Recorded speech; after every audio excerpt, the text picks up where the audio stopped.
Chapter 10. Daniel's Last Vision. Verse 1. In the 3rd year of Cyrus, king of Persia, a thing was revealed unto Daniel, whose name was Belteshazzar. And the thing was true, but the time appointed was long, and he understood the thing, and had understanding of the vision. This verse introduces us to the last of the recorded visions of the prophet Daniel, the instruction imparted to him at this time being continued through chapters 11 and 12 to the close of the book. The 3rd year of Cyrus was BC 534. 6 years had consequently elapsed since Daniel's vision of the 4 beasts in the 1st year of Belshazzar, BC 540. 4 years since the vision of the ram, he-goat, little horn, and 2,300 days of chapter 8 in the 3rd year of Belshazzar, BC 538, and 4 years since the instruction given to Daniel respecting the 70 weeks in the 1st year of Darius, BC 538, as recorded in chapter 9. On the overthrow of the kingdom of Babylon by the Medes and Persians, BC 538, Darius, through the courtesy of his nephew Cyrus, was permitted to occupy the throne. This he did till the time of his death about 2 years after. About this time Cambyses, king of Persia, father of Cyrus, having also died, Cyrus became sole monarch of the 2nd universal empire of prophecy, BC 536. This being reckoned as his 1st year, his 3rd year in which this vision was given to Daniel would be dated BC 534. The death of Daniel is supposed to have occurred soon after this, he being at this time, according to Prideaux, not less than 91 years of age. Verses 2 and 3. In those days I, Daniel, was mourning 3 full weeks. I ate no pleasant bread, neither came flesh nor wine in my mouth. Neither did I anoint myself at all, till 3 whole weeks were fulfilled. The marginal reading for 3 full weeks is weeks of days, which term Dr. Stannard thinks is here used to distinguish the time spoken of from the weeks of years, brought to view in the preceding chapter. For what purpose did this aged servant of God thus humble himself and afflict his soul? Evidently for the purpose of understanding more fully the divine purpose concerning events that were to befall the Church of God in coming time. For the divine messenger sent to instruct him says, From the first day that thou didst set thine heart to understand, etc. Verse 12. There was then still something which Daniel did not understand, but in reference to which he earnestly desired light. What was it? It was undoubtedly some part of his last preceding vision, namely the vision of chapter 9, and through that of the vision of chapter 8, of which chapter 9 was but a further explanation. And as the result of his supplication, he now receives more minute information respecting the events included in the great outlines of his former visions. This mourning of the prophet is supposed to have been accompanied with fasting, not an absolute abstinence from food, but a use of only the plainest and most simple articles of diet. He ate no pleasant bread, no delicacies or dainties. He used no flesh nor wine, and he did not anoint his head, which was with the Jews an outward sign of fasting. How long he would have to continue this fast, had he not received the answer to his prayer, we know not. But his course in continuing it for 3 full weeks shows that being assured his request was lawful, he was not a person to cease his supplications till his petition was granted. Verses 4 to 9. And in the 24th day of the 1st month, as I was by the side of the great river, which is Hiddekel, then I lifted up mine eyes and looked, and behold, a certain man clothed in linen, whose loins were girded with fine gold of Uphaz. His body also was like the beryl, and his face as the appearance of lightning, and his eyes as lamps of fire, and his arms and his feet like in color to polished brass, and the voice of his words like the voice of a multitude. And I, Daniel, alone saw the vision. For the men that were with me saw not the vision, but a great quaking fell upon them, so that they fled to hide themselves. Therefore I was left alone, and saw this great vision. And there remained no strength in me, for my comeliness was turned in me into corruption, and I retained no strength. Yet heard I the voice of his words, and when I heard the voice of his words, then was I in a deep sleep on my face, and my face toward the ground. By the river Hiddekel, the Syriac understands the Euphrates, the Vulgate, Greek, and Arabic, the Tigris. Hence Wendell concludes that the prophet had this vision at the place where these rivers unite, as they do not far from the Persian Gulf. A most majestic personage visited Daniel on this occasion. The description of him is almost parallel to that given of Christ in the Revelation, chapter 1, verses 14 to 16, and the effect of his presence was about such as was experienced by Paul and his companions when the Lord met them on their way to Damascus. Acts chapter 9, verses 1 to 7. But this was not the Lord, for the Lord is introduced as Michael in verse 13. It must therefore have been an angel, but one of no ordinary character. The inquiry then arises of what angel can such a description be truthfully given? There are some points of identity between this and other passages which plainly show that this is the angel Gabriel. In chapter 8, verse 16, Gabriel is introduced by name. His interview with Daniel at that time produced exactly the same effect upon the prophet as that described in the passage before us. At that time, Gabriel was commanded to make Daniel understand the vision, and he himself promised to make him know what should be in the last end of the indignation.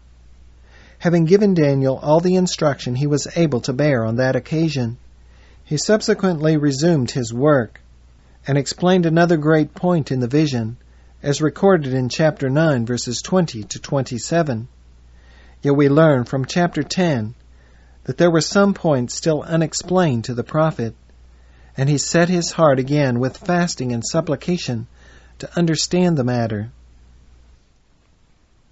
A personage now appears whose presence has the same effect upon Daniel as that produced by the presence of Gabriel at the first. And he tells Daniel in verse 14, "Now I am come to make thee understand what shall befall thy people in the latter days." The very information Gabriel had promised to give, as recorded in chapter 8, verse 19. But one conclusion can be drawn from these facts. Daniel was seeking further light on the very vision which Gabriel had been commanded to make him understand. Once already, he had made a special visit to Daniel to give him additional information when he sought it with prayer and fasting. Now, when he is prepared for further instruction, and again seeks it in the same manner in reference to the same subject, can it for a moment be supposed that Gabriel disregarded his instruction, lost sight of his mission, and suffered another angel to undertake the completion of his unfinished work? And the language of verse 14 clearly identifies the speaker with the one who in the vision of chapter 8 promised to do that work. Verses 10 to 12. "And behold, an hand touched me, which set me upon my knees and upon the palms of my hands. And he said unto me, O Daniel, a man greatly beloved, understand the words that I speak unto thee, and stand upright, for unto thee am I now sent. And when he had spoken this word unto me, I stood trembling. Then said he unto me, Fear not, Daniel, for from the first day that thou didst set thine heart to understand, and to chasten thyself before thy God, thy words were heard, and I am come for thy words." Daniel, having fallen into a swoon at the majestic appearance of Gabriel, for so the expression deep sleep of verse 9 is generally understood, the angel approaches and lays his hand upon him to give him assurance and confidence to stand in his presence. He tells Daniel that he is a man greatly beloved. Wonderful declaration, a member of the human family, one of the same race with us, loved not merely in a general sense in which God loved the world when he gave his Son to die for them, but loved as an individual, and that greatly.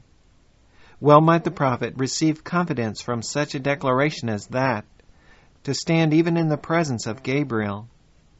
He tells him, moreover, that he has come for the purpose of an interview with him, and he wishes him to bring his mind into a proper state to understand his words. Being thus addressed, the holy and beloved prophet, assured, but yet trembling, stood before the heavenly angel. "Fear not, Daniel," continues Gabriel. He had no occasion to fear before one, even though a divine being, who had been sent to him because he was greatly beloved, and in answer to his earnest prayer. Nor ought the people of God of any age to entertain a servile fear of any of those agents who are sent forth to minister to their salvation. There is, however, a disposition manifested among far too many to allow their minds to conceive of Jesus and his angels as only stern ministers of justice, inflictors of vengeance and retribution, rather than as beings who are earnestly working for our salvation on account of the pity and love with which they regard us. The presence of an angel, should he appear bodily before them, would strike them with terror, and the thought that Christ is soon to appear, and they are to be taken into his presence, distresses and alarms them. We recommend to such more amiable views of the relation which the Christian sustains to Christ, the head of the church, and a little more of that perfect love which casts out all fear. On verse 12, Bagster has the following pointed note. Daniel, as Bishop Newton observes, was now very far advanced in years, for the 3rd year of Cyrus was the 73rd of his captivity, and being a youth when carried captive, he cannot be supposed to have been less than 90. Old as he was, he set his heart to understand the former revelations which had been made to him, and particularly the vision of the ram and he-goat, as may be collected from the sequel. And for this purpose he prayed and fasted 3 weeks. His fasting and prayers had the desired effect, for an angel was sent to unfold to him those mysteries, and whoever would excel in divine knowledge must imitate Daniel and habituate himself to study, temperance, and devotion. Verse 13. But the prince of the kingdom of Persia withstood me 21 days. But lo, Michael, one of the chief princes, came to help me, and I remained there with the kings of Persia. How often the prayers of God's people are heard, while as yet there is no apparent answer. It was even so in this case with Daniel. The angel tells him that from the first day he set his heart to understand, his words were heard. Yet Daniel continued to afflict his soul with fasting, and to wrestle with God for 3 full weeks, all unaware that any respect was yet paid to his petition. But why was the delay? The king of Persia withstood the angel. The answer to Daniel's prayer involved some action on the part of that king. This action he must be influenced to perform.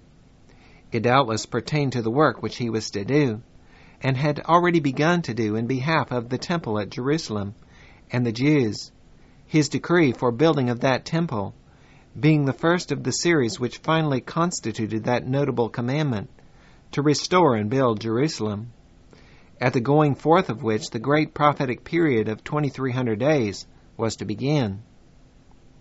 And the angel is dispatched to influence him to go forward in accordance with the divine will. Ah, how little do we realize what is going on in the unseen world in relation to human affairs. Here, as it were, the curtain is for a moment lifted, and we catch a glimpse of the movements within. Daniel prays. The Creator of the universe hears. The command is issued to Gabriel to go to his relief. But the king of Persia must act before Daniel's prayer is answered, and the angel hastens to the Persian king. Satan, no doubt, musters his forces to oppose. They meet in the royal palace of Persia. All the motives of selfish interest and worldly policy which Satan can play upon, he doubtless uses to the best advantage to influence the king against compliance with God's will, while Gabriel brings to bear his influence in the other direction. The king struggles between conflicting emotions. He hesitates. He delays. Day after day passes away, yet Daniel prays on. The king still refuses to yield to the influence of the angel. 3 weeks expire, and lo, a mightier than Gabriel takes his place in the palace of the king, and Gabriel appears to Daniel to acquaint him with the progress of events. From the first said he, "Your prayer was heard." But during these 3 weeks which you have devoted to prayer and fasting, the king of Persia has resisted my influence and prevented my coming. Such was the effect of prayer. And God has erected no barriers between himself and his people since Daniel's time. It is still their privilege to offer up prayer as fervent and effectual as his, and like Jacob to have power with God and to prevail. Who was Michael, who here came to Gabriel's assistance? The term signifies he who is like God, and the Scriptures clearly show that Christ is the one who bears this name. Jude verse 9 declares that Michael is the archangel. Archangel signifies head or chief angel, and Gabriel in our text calls him one, or as the margin reads, the first of the chief princes. There can be but one archangel, and hence it is manifestly improper to use the word as some do in the plural. The Scriptures never so use it. Paul in 1 Thessalonians chapter 4 verse 16 states that when the Lord appears the second time to raise the dead, the voice of the archangel is heard. Whose voice is heard when the dead are raised? The voice of the Son of God, according to John chapter 5 verse 28. Putting these scriptures together, they prove, number 1, that the dead are called from their graves by the voice of the Son of God. Number 2, that the voice which is then heard is the voice of the archangel, proving that the archangel is the Son of God. And number 3, that the archangel is called Michael, from which it follows that Michael is the Son of God. In the last verse of Daniel chapter 10, he is called your prince, and in the first of chapter 12, the great prince which standeth for the children of thy people, expressions which can appropriately be applied to Christ, but to no other being. Verse 14. Now I am come to make thee understand what shall befall thy people in the latter days, for yet the vision is for many days.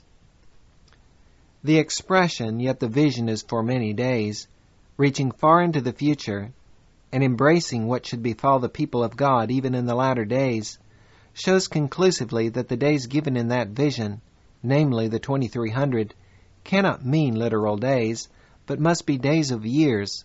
See on chapter 9, verses 25 to 27. Verses 15 to 17.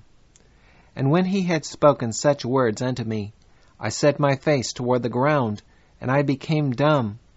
And behold, one like the similitude of the sons of men touched my lips.